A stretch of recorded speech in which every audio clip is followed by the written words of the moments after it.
Tonight is a continuation of a conversation that we started last Thursday. And like then, I'm going to start with a disclaimer. Tonight we're going to talk about finances. We're going to talk about investing. We're going to talk about banking strategies and so on.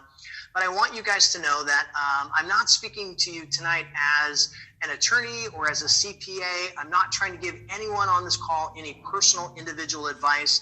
This is not so you run right out and start making drastic changes to your financial world.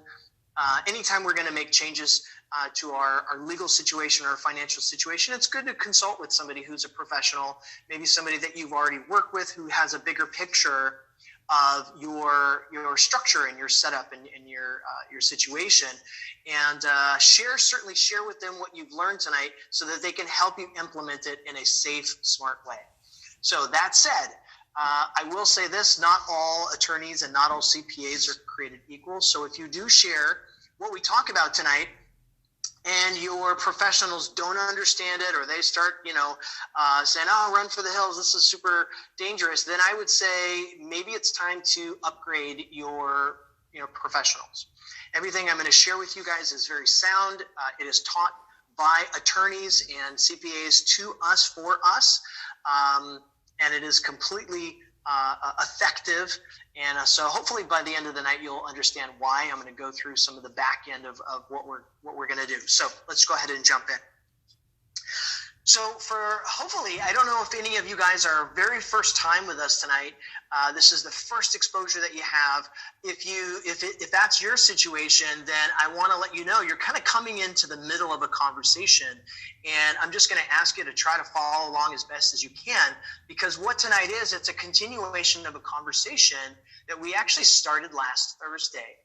And so on Thursday, we introduced this concept here that there are 4 pillars of wealth, and we are emulating what the most successful people in our country do. Actually, the largest part of the 1% of the wealthiest people in the country.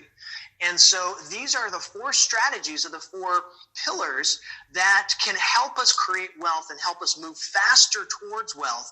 And so just by looking at this here, we see that 2 of them are keep strategies to keep more of our money. The second 2 are build strategies to build and grow our money. And if you missed that training, reach out to us and we can schedule you for a Thursday night. Some of you guys may have been with us this last Saturday, just a couple days ago, where we invited kind of one of our rock star trainers, Jeff Armstrong. He's one of the top note brokers in the entire country, and he was showing us how we can create wealth without ever having to leave home. This is a strategy where you can basically invest and have the power of real estate without actually having to ever deal with real estate itself. And so for many people, what Jeff does as a private note broker and note buyer, it's kind of the pinnacle of real estate investing. So some of you guys may have been introduced to us then, and now are plugging into this conversation. So either way, if you haven't been with us on a Thursday, guys, I encourage you to just reach out and we'll plug you into a Thursday so you can catch up and get all this other stuff on the screen that you missed. So tonight we're going to be talking about one pillar of these 4 pillars. Last Thursday, we talked about the other 3. We talked about taxes, business, and real estate. But tonight, we're going to talk about banking. And you will recall, we're going to talk about something actually called velocity banking.